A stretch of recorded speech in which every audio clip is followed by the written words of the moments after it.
Thank you very much, Anya. It's a great honor and a pleasure to be seated up here with this group of senators. Not only, as Anya said, from two from the House Foreign Relations Committee and Senate Foreign Relations Committee and one from the Intelligence Committee, but also a bipartisan group. And as Joe Nye told us a couple days ago here on this stage, the Aspen Security Group was set up in the spirit of bipartisanship. So it is nice to have a bipartisan group up here. But I did bring my pen, just in case. And the pen is mightier than the sword. So Senator Coons, you warned me that you wouldn't try to scare anyone on stage. So if any fisticuffs breaks out, I am armed. Senator Risch, let me start with you. You are, as Anya said, the ranking member of the Senate Foreign Relations Committee, a job that a certain former Delaware senator, who is now on the other end of Pennsylvania Avenue, used to have, and so perhaps a launching pad. But I want to start with you and talk about something that was discussed with Secretary Blinken, which is the counteroffensive. And by way of context, I just want to say that Senator Risch was, in many ways, one of the most outspoken senators in advocating for not only arming the Ukrainians, but for some of the weapons now that are produced, I would say, not only having effects, but have produced some controversy, shall we say. You were a very strong advocate months ago on cluster munitions, on ATACMS. By way of context, I want to put that out there, but also then get to what Andrea asked the Secretary, which is, there does seem to be a growing voice in Washington, and obviously Secretary Blinken did not share in that, concern about, shall we say, op-tempo, that the Ukrainians just aren't getting at it just yet. The counter-argument, which we've heard both here at the forum and I suspect from President Zelensky later today, is we still don't have all the weapons we need. Let me throw you in the middle of that debate. Do you think that the op-tempo is not sufficient? Do you think they are not being armed properly with the weapons they have? And how would you couch that?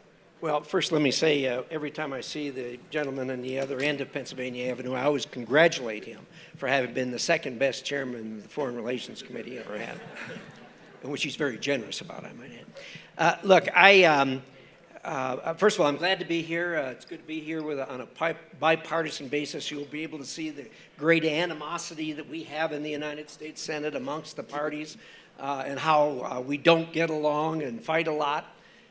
So that'll be on clear display here, I think, when we're done. But look, on foreign relations, I'm also the most senior Republican on the Intelligence Committee, having spent the 15 years I've been there on Intel. And those two committees are probably the least of the partisan things that I do, although I'm also unfortunately, on the Ethics Committee, which is also a pretty nonpartisan sort of thing. I got 1,000 things I wanted to say after listening to Tony, but let's focus on the Ukrainian matter. Look, most Americans don't understand this, and I have issues in my own state where people say, what, this, Ukraine, I can't even find Ukraine in a map, I don't know, why is this our fight? Back up, very briefly, for a little history. Ronald Reagan spent 8 years trying to bring down the Soviet Union. He was successful. Not only did he bring it down, all those countries got their independence and freedom. Most of them took it. But when it came apart, 4 countries came out of the Soviet Union nuclear armed. One, of course, was Russia, one was Belarus, one was Kazakhstan, and the 4th one was Ukraine. At that moment, Ukraine was the 3rd largest nuclear power on the planet. It's a policy of the United States then. It's a policy of the United States now. It's always been the policy. It's a great policy that as few countries as possible have nuclear weapons. So what did we do about it? We sat down with the Ukrainians on December the 5th, 1994 in Budapest. And we said, look, Ukrainians, you guys shouldn't have nuclear weapons. Why don't you give up your nuclear weapons? And we can't do that. We're right on the border of Russia. We're in a bad neighborhood. We got all this stuff going on. We said, listen, don't worry. We'll defend you. And we put it in writing. And you know what the Ukrainians did? They gave up their nuclear weapons. And so here we are today. We have not only a moral obligation to do this, we got a legal obligation to do that. For all you lawyers in the room, you know what a contract is when, number one, it's in writing, but secondly, when one party asks another party to do something and they do it in exchange for consideration. So there's that reason. Obviously, it's the right thing to do is another reason. And one of the most important reasons is, if you think she isn't watching every single thing that goes on as far as our commitment to see this thing through, you're badly mistaken. He is watching this, and I have reason to believe that for a fact, very, very closely, and watching every utterance that comes out of the United States Congress and out of the administration and out of the American people as to what kind of a stomach they've got to see this thing through. That we committed to do. So, when this started, I said, give them everything that shoots, other than nuclear weapons. I said, give them clusters, give them the HIMARS, give them the ATACMS, give them everything short of nuclear weapons. Give them F-16s. I said, give them F-16s because you remember we fought a little uptick in both Vietnam and in Korea. The Russians gave MiGs to our opponents there, trained the pilots, and flew against us. It's time to return the favor, for crying out loud. I'm tired of hearing about escalation. Stop talking about escalation. If you don't escalate, you're going to lose. I want Putin to wake up in the morning worried about what he's going to do that's going to cause us to escalate, instead of us wringing our hands and saying, oh, we can't do that. Look, everything I said we should have done at the beginning, they've done now. God bless them. I wish they'd have done it a year ago. Thank you. Can I just push you on that? Because that was an incredible, but you didn't necessarily answer my question. I'm a lawyer. Why do you? I'm a politician. If you were to look at the counteroffensive, and again, the two poles are necessary. Let me talk about that. There's a lot of people that you're getting this mostly from people who aren't really supporting this thing anyway. But look, if you watch what they're doing this carefully. This isn't a thing that happened like with the Russians when they marched on Kyiv. I mean, they bogged down. They really, truly bogged down. That's not what's happening with the Ukrainians. They're testing here, they're testing there. They don't have the manpower that Russia has to be able to throw it all at one place at one time. Look, this is Zelensky's war. He's got really, really good people running that war. We ought not be looking over his shoulder, particularly if we're not trained in battlefield techniques. Thank you. Senator Cornyn, can I ask you to address something that Senator Risch pointed out? Because I've heard you also say this. You go back to Texas, you talk to your constituents, and they say the same thing. I can't find Ukraine on a map. What are we doing over there? And you're forced to make the argument. Now, we had Phil Zelikow on this stage 2 days ago, maybe it was yesterday, the days are going to run together, who warned, I think the phrase he used was winter of discontent. It is possible that the counteroffensive does not go as well as we had hoped. It is possible, we saw even this morning, grain is being bombed in Odessa. There could be hungry people in Ukraine. They're clearly targeting the electricity grid. We could be in for a tough winter. Are you concerned, to get to Senator Risch's point, that the American people may begin to question even more, why are we doing this? This is going badly, and you have a harder job with your constituents making that case. Well, this always happens in military conflicts as it goes on longer and longer, then public opinion turns and people become fatigued. They say, well, we have other priorities in the United States. Why can't we spend that money elsewhere? But I thought Jim made an eloquent jury argument for why this is in America's best interest. And my constituents get it. They may not be able to pick out Ukraine on the map. I remember the old Alan Jackson song after 9/11, I don't know the difference between Iraq and Iran. But it's our job, and it's the president's job, to explain to our constituents why this is in America's best interest. And that's what I try to do, what we all try to do. Let me push you a bit on this, because you have been, almost uniquely, I have to say, a Republican senator who has stood up when occasionally members of your own party, even presidential candidates, have questioned our strategy in backing the Ukrainians. When Governor DeSantis came out, you were one of the first people to speak out. Even when President Trump, you've spoken out. I think to quote you, I think you said something along the lines of, I'm looking for a Reagan Republican to be president of the United States. Are you at all concerned that the Republican presidential candidates, and even, let's be honest, members of the House Republican caucus, are undermining the attempt you're making to make that case to the American people?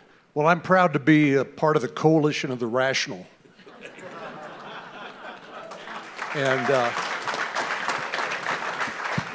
And look, this is America. We have these debates, but the important thing is we have at least two sides to the argument.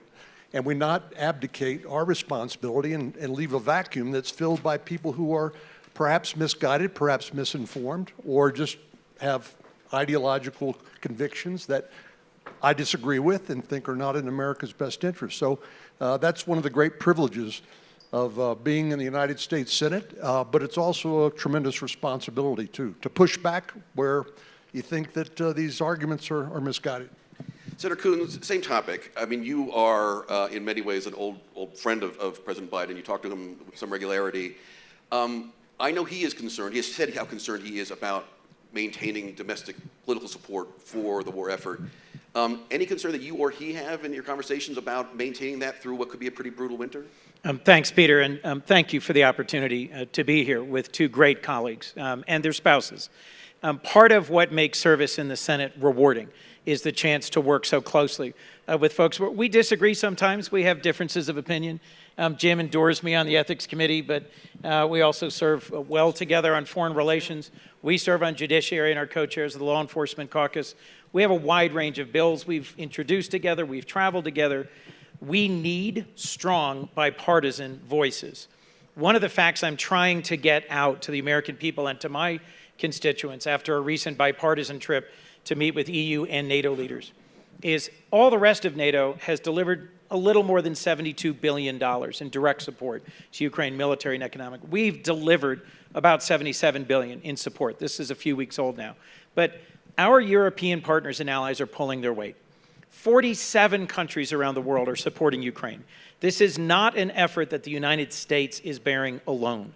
And when John is willing to stand up and challenge others in his party and corral some of those voices, and when Jim shows such low energy and limited passion about this, that really helps sustain this. But we are going to have to deliver another supplemental appropriation to sustain Ukraine's war effort.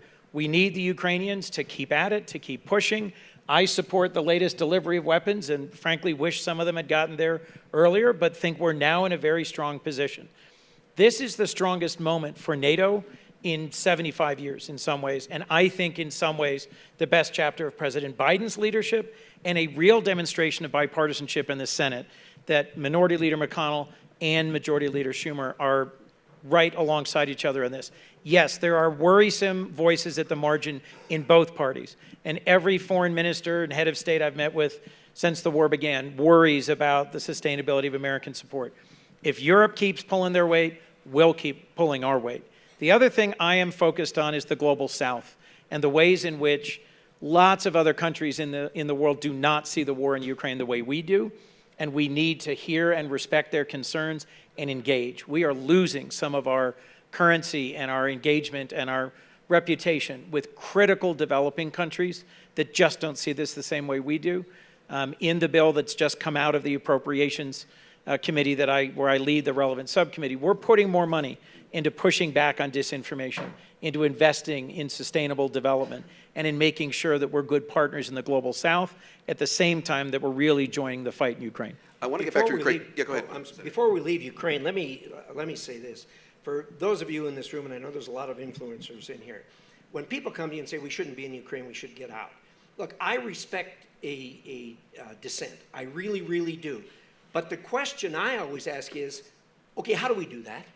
What do we tell our friends and what do we tell our enemies that when the United States puts on paper, don't worry, we'll defend you? What does that mean? How are you going to explain an extrication from this?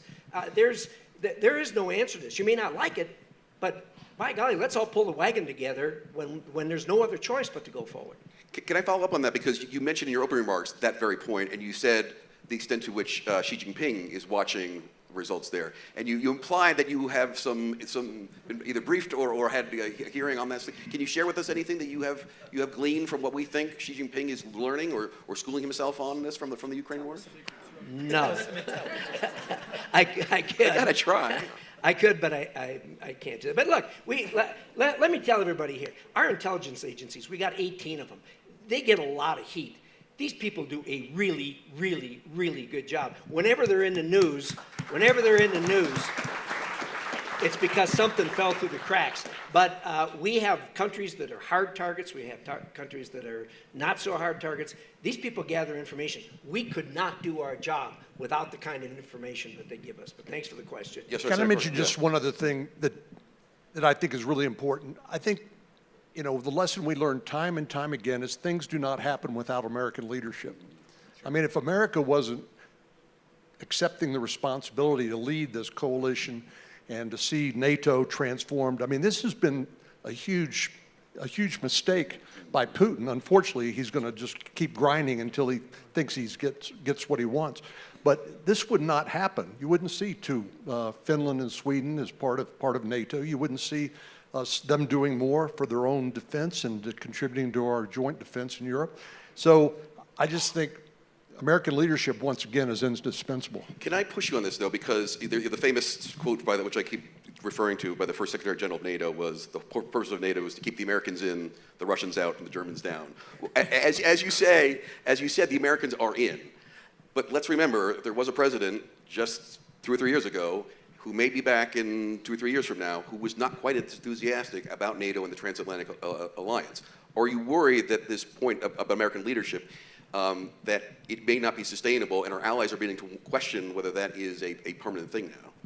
Well, I think it was Louis Brandeis said the best thing to deal with bad information or a bad argument is more information. And so what we have to do is continue to engage, like Jim and Chris have said, and to make the case. And look, I mean, we work for the American people. I work for 30 million Texans. If I can't make the case to them of something I sincerely believe to be true, shame on me. That's a failure of mine. But it's our responsibility to make the argument, and I don't think we should be disturbed when people disagree. I mean, this is, like I said, this is America. I want to stick with Ukraine, but Senator Coons, you mentioned the global south, and I just want to pick up on that very quickly and slightly detour on that, because we did have 4 weeks ago, Prime Minister Modi in the White House. And again, this is the competition for the global south, that they have not been hugely enthusiastic, or frankly on our side on Ukraine. And he was, let's be honest, state dinner showered with all the diplomatic niceties, and this is a prime minister who has in many ways degraded democratic principles and values in India, treated ethnic and religious minorities badly.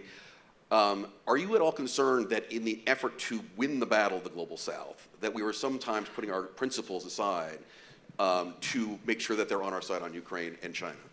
Look, the challenge of global leadership is to have and hold to core values, in particular human rights, and being a country that can be a beacon for democracy, despite our own real domestic challenges around this.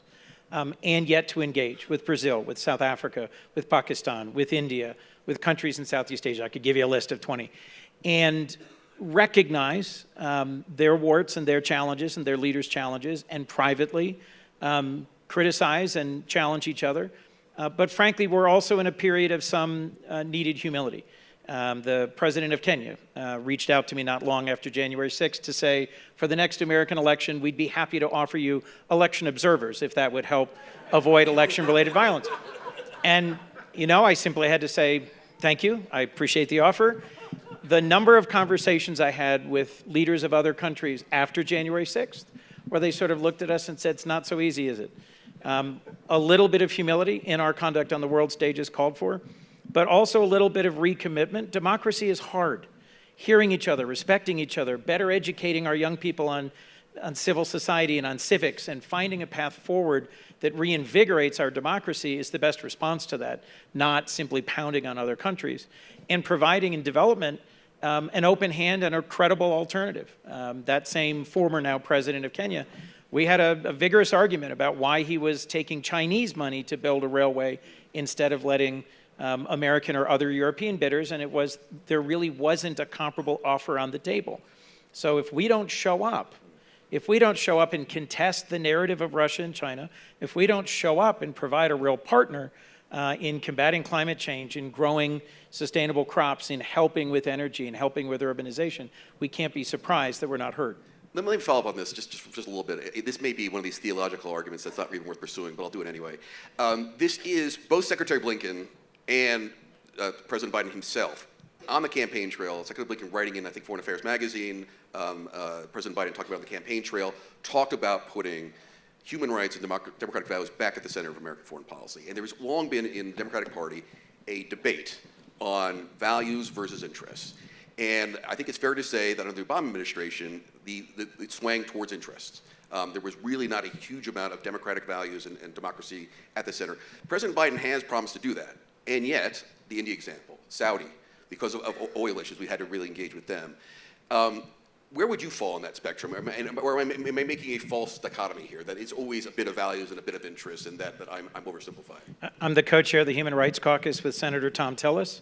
We regularly hold events to highlight the critical human rights challenges that communities and countries around the world face. We have to continue to strike a balance between our critical national interests and human rights.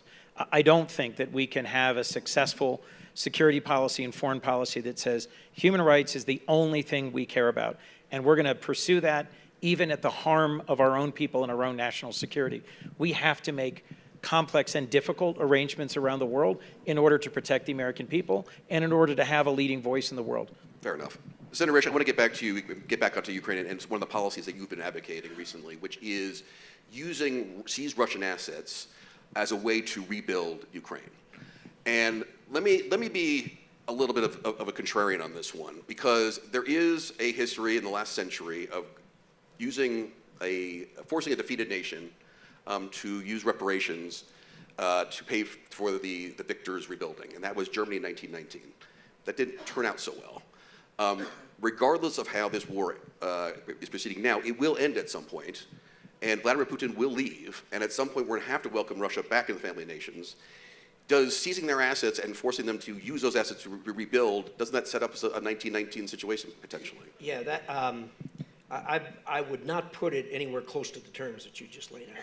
Look, this war is over as far as who's lost. Russia has lost. Ukrainians haven't won, but Russia has lost. Their objective was to occupy that country. They are never going to occupy that country. They'll fight them with sticks and stones in the streets, which Putin has now figured out and which the rest of the world has figured out. So that's over. The question is how does the shooting stop? And I can't make a prediction of what happens there, except history tells us wars end when one or both sides get exhausted and sit down at the table and resolve. Let me tell you something. Neither side is close to that point here. Zelensky will tell you he's not going to give up a square inch, and after all, that's his judgment to make, not ours. It's their country. So they've got to take that as far as they're going to take it. But I can tell you, when this thing is over, this is a unique situation. It isn't like other wars that have happened. There is not going to be a reconciliation commission sit down.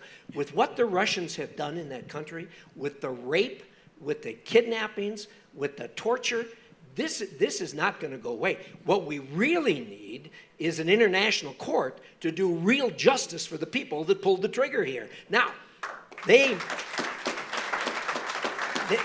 going to take a lot of money to rebuild Ukraine. As a side note, the Chinese are licking their chops because they think that the cash that's there, they're going to get their hands on because they can outbid anybody. But we're not going to let that happen. Anyway, there's going to be cash flow in there. Look, Russia's got to pay the price for this. It's easy to say, oh, this is Putin's war, blah, blah. And I have no doubt that when Putin's gone, Russia's going to say, oh, yeah, this was his war. It was a terrible mistake. We had nothing to do with this. The Ukrainians are not going to buy that. They believe this is the Russian people's war. And so they're going to insist that the Russian people pay the price for this. Now, they can't do the whole thing, but this is going to be different than, I think, than other instances. Senator Coons, do you want to jump in there? One of the more inspiring things I saw a bipartisan group of senators get done near the end of last calendar year, travel to The Hague, meet with the International Criminal Court, write, introduce, and get passed and signed into law, a change in our law to allow for us to support the ICC in investigations, in protecting witnesses, in actually engaging in delivering some accountability for the conduct of Russia and Russia's leaders in this conflict. I'm probably losing this argument here, but I'm going to make it anyway. I'm trying to think of a couple of examples, and the two that come to my head right now are the Dayton Peace Accords and the Good Friday Agreement. Both were peace agreements where we had to sit down with people we detested. Slobodan Milosevic And for the Brits, it was Sinn Féin IRA. Wars end because you have to have peace with people you detest sometimes. Russia is not going to disappear. It will always be at the periphery of Europe. And some would argue part of the problem that we went through in '89 is we weren't very serious about trying to integrate Russia into a new European security architecture. Again, it's a very unpopular argument, I guess, to make in this crowd, but I would just say, does anyone have a thought about a way that we can reintegrate Russia in a post-Putin environment without punishing them in a way, Senator, frankly, that you have argued for? I think what you're arguing for is a bit of a punishment there that may not allow us to do a Dayton Peace Accords or Good Friday. Or am I just barking up the wrong tree on this one? Yes, you're barking up the wrong tree. Fair enough. Can I just make an observation? This is ugly. I mean, this is not like these other things. So I don't think the examples that you've given are comparable to this. This is bad. I mean, this is really bad. And to integrate, when this is over, it's going to be generations before the world, the free world, trusts Russia again. Look, when the Iron Curtain came down, we all made a huge mistake. We thought, Russia's now going to take its place on the stage. They poison people once in a while, and they interfere in elections. That happens, But we can do business with them. We can't do business with them. The Europeans will blush, but tell you that just like everybody else, they made a horrible mistake. They tied into all their energy. And I got to tell you, when this thing started, all of us were very concerned about what was going to happen on that front.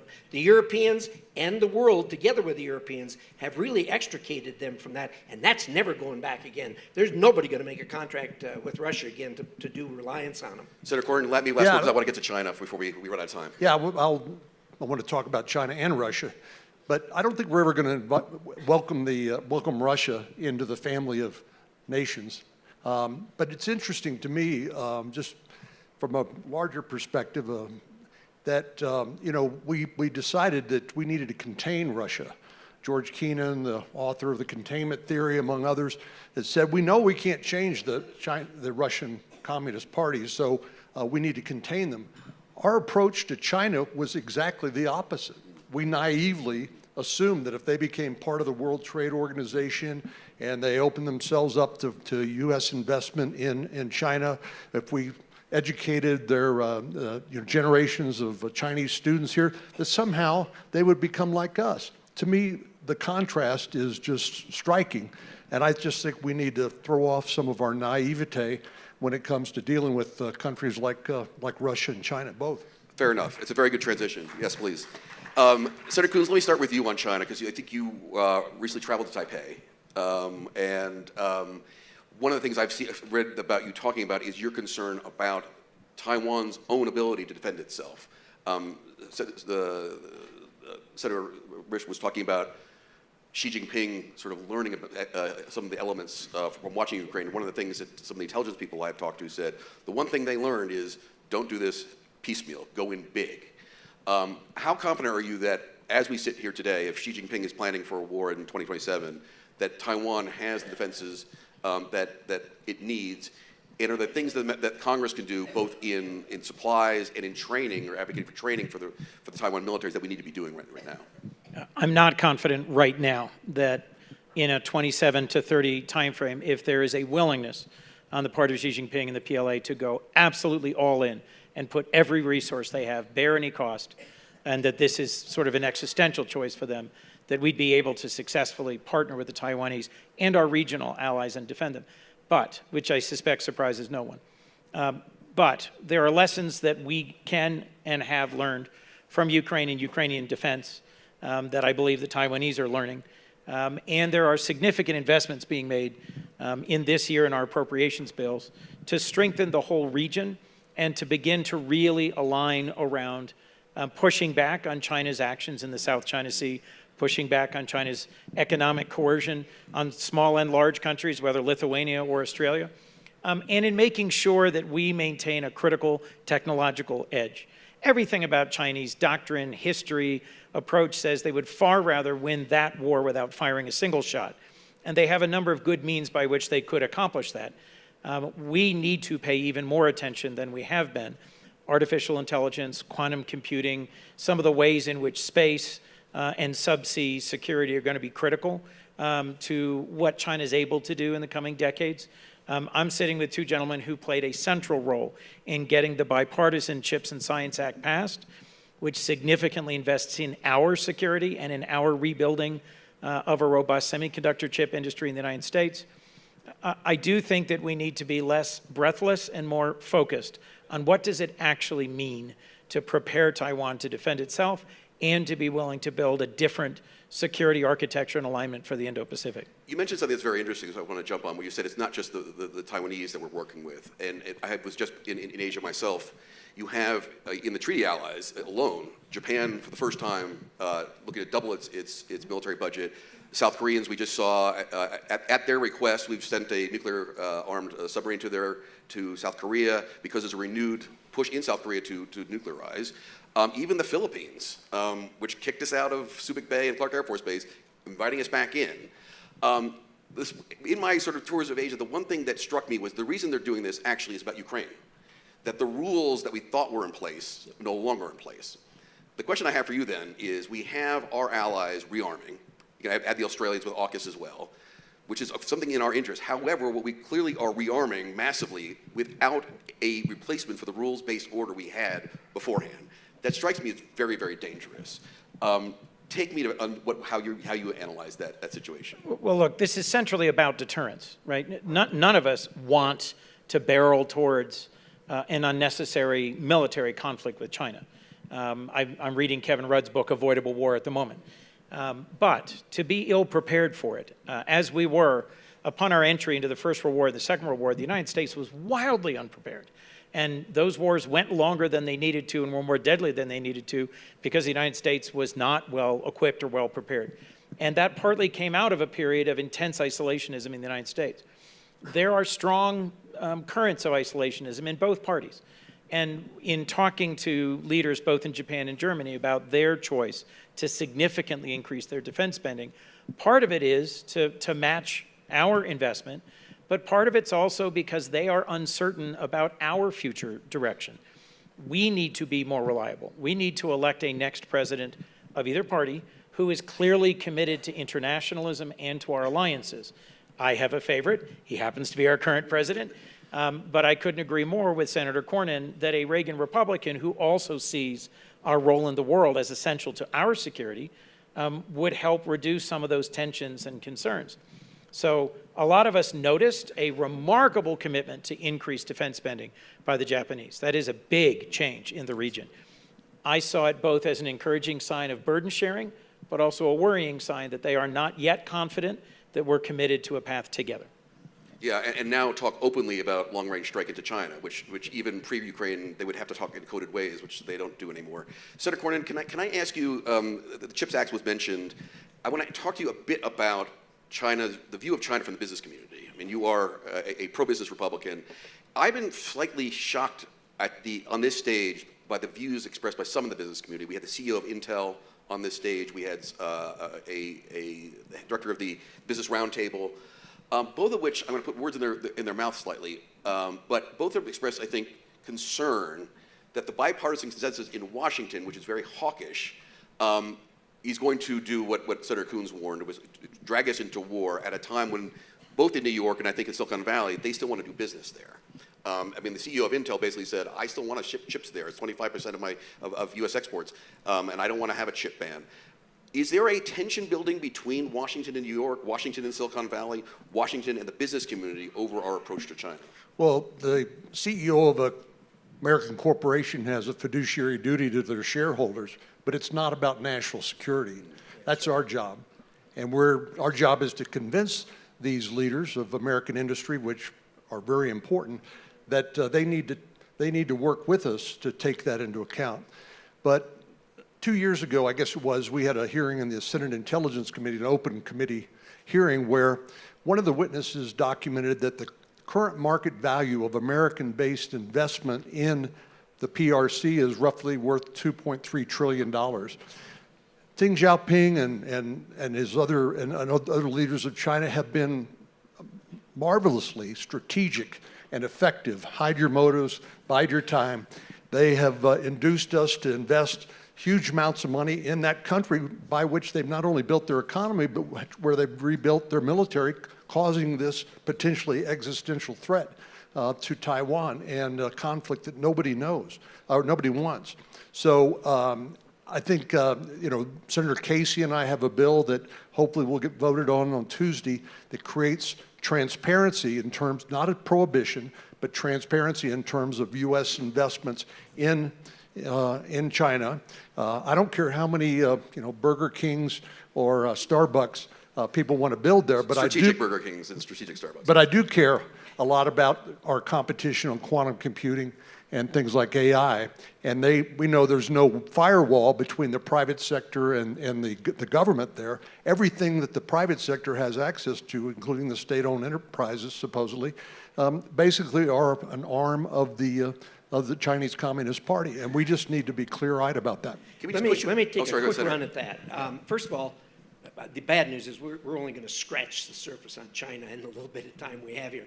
But as far as the captains of industry that we're here and talking about their desires for China, there's no bigger supporter of the capitalist free enterprise big corporations than I am. But if they were sitting right here, you know what I'd tell them? If you guys think your future's in China, you're making a big mistake.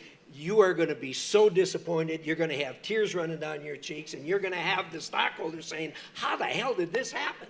And I'm telling you, those people are not to be dealt with when you think you're going to be able to get them to do something that's in your interest.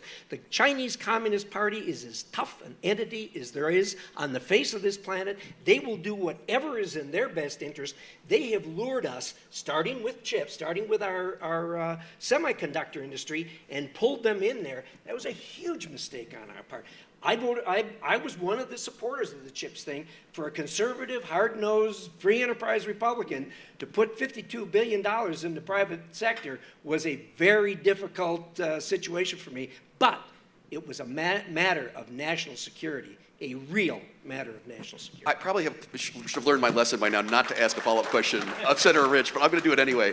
The nuance that they were making was, on the one end you have Starbucks and Burger King, and on the other hand you have clear dual-use, high-end microprocessors. The problem, and what Sullivan has talked about is the small yard and the high fence. The problem is, how do you define the middle?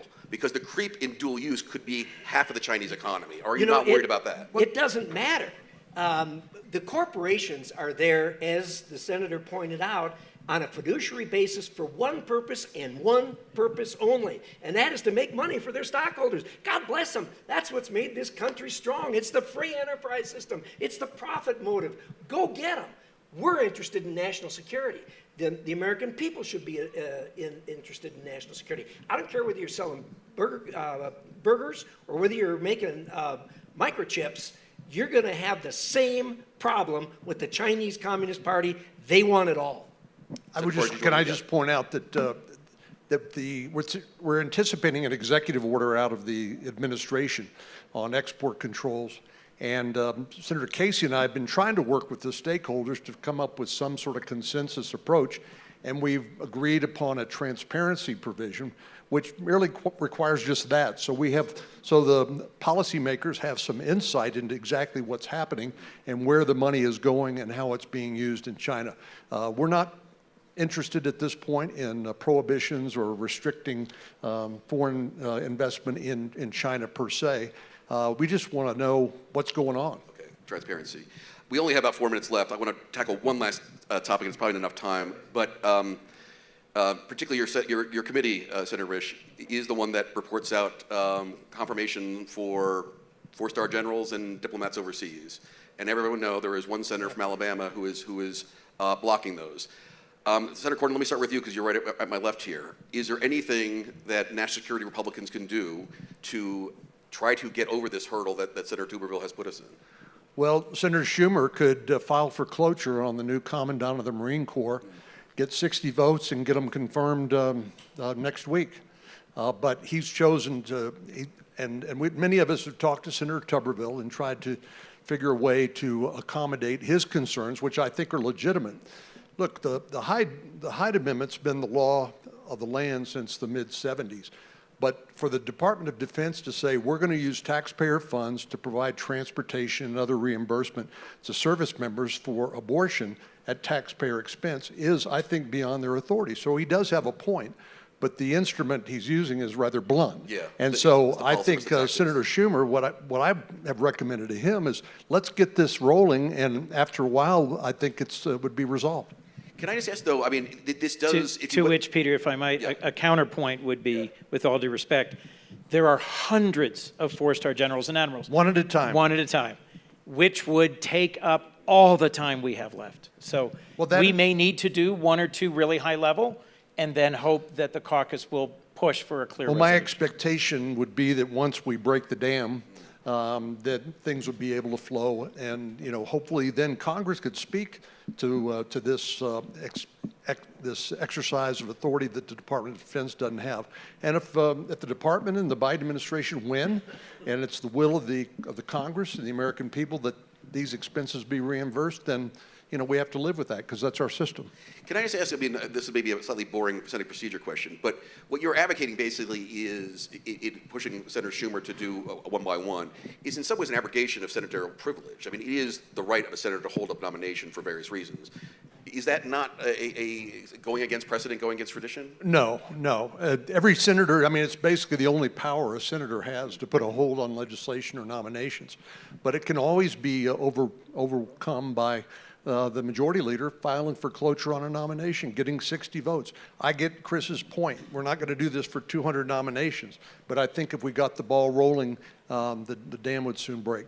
Senator Risch, can I ask you to weigh in, because it is sort of the work of your committee that's being stymied on the floor, if you have any views on that. But also to Senator Cornyn's point, I wonder if you could address the issue of the policy issue here, separate from the nomination process. Because as Senator Cornyn argues, there is the Hyde Amendment, there is longstanding precedent that the federal government should not be funding abortions and whatnot. On the other hand, you have the administration arguing with significant support from female service members and families that this is a retention issue, this is a duty of care issue. Talk to me a little bit about how you see that issue. Well, first of all, let me clear up. It's not my committee on any military. We do all the ambassadors, all State Department stuff, all that, but we don't do the military ones. Look, the process has been in place for many, many, many years. There is a legitimate difference on each side. Each side's pointing the finger at the other. I side with Senator Cornyn's point, and that is we have the policy of the United States been the Hyde Amendment for years and years and years. And the military changed that without asking Congress about it, and that was a mistake. And so now they're going against what's been the policy. Maybe if you get a vote on that, it changes. But right now, that's the policy of the United States. I side with the side that says, I watched Austin saying, "Oh, this is terrible.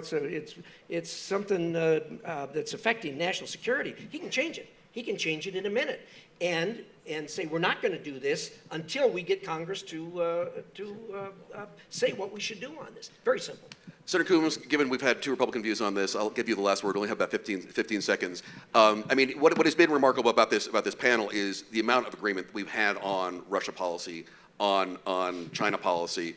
And it does remind me of the good old days when there was a bipartisan consensus on a lot of national security issues, including the confirmation of four-star generals and ambassadors. And now that it seems to have gone out the window, is there anything a group like this, which does sort of invoke sort of the old school bipartisanship that our national security used to engender, can do to convince Tuberville or get around this hurdle? Look, Peter, at the end of the day, a bipartisan group like us that have deep differences on reproductive rights issues and see choice versus life very differently are the only kind of engagement with our colleague, Senator Tuberville, that's going to get this resolved. It is unprecedented for a U.S. Senator to hold up the promotion of flag rank officers as a means to accomplish an end. And I did ask Senator Tuberville about that. I said, look, I understand we have a fundamental disagreement about reproductive rights and what is or isn't federal policy and what's appropriate. You have a right to hold a senior nominee. Why are you picking generals? There's lots of others who are currently being held. There's ambassadors that are being held. There's other senior administration. And I did not get, for my view, a satisfactory answer. I'm just going to close with this thought. We are going to scare the hell out of you. We're really good at that. On the debt ceiling, on default, we came right up to the end.